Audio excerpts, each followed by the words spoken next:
Très clairement, finalement, ce qui a été refusé dans la salle de conso, au bout d'un moment, c'est devenu purement un discours idéologique. C'était, on donne mauvais exemple à la jeunesse. C'était en facilitant l'acte, en laissant faire l'acte d'usage, on passe un mauvais moment, un mauvais message, au moment où on pense que le message doit au contraire... Bon.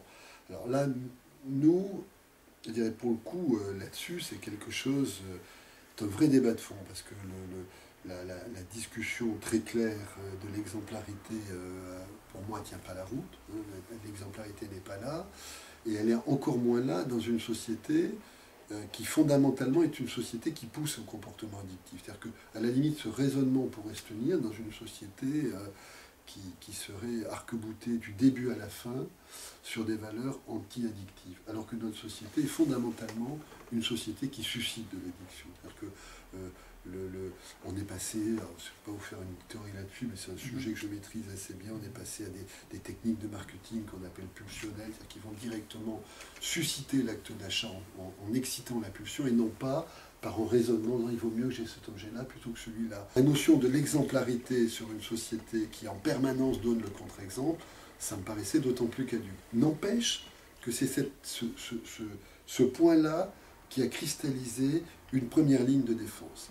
Et la deuxième ligne de condamnation autour de l'histoire a été sur la notion d'accompagnement, alors qui nous a touché fort, parce que là aussi pour nous c'est une discussion de fond, c'est-à-dire que l'idée que pour sortir quelqu'un de la toxicomanie, il faut lui fermer un certain nombre de portes. Mais ce raisonnement-là, c'est le premier c'était le mauvais exemple, le deuxième c'est si tu leur facilites l'usage, tu vas au contraire les installer encore plus longtemps dans leur usage. Et on a vu ressortir ce...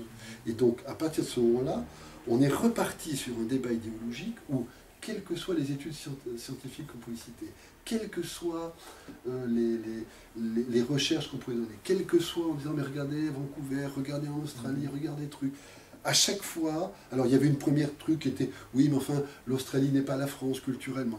C'est bien, mais ce qu'on vous dit c'est regardez et adaptons. Oui mais les Suisses c'est pas bon, c'est bien. Il y avait une première défense de 10 minutes sur la science et après, mais de toute façon, ce n'est pas possible. Idéologiquement, on ne disait pas comme ça, on disait éthiquement, moralement. Hein, mais ce n'est pas possible, au nom du mauvais exemple, et au nom d'eux, quand vous faites ça, vous les laissez dans leurs difficultés. Et ça, la controverse là-dessus, on n'a jamais pu la faire prendre.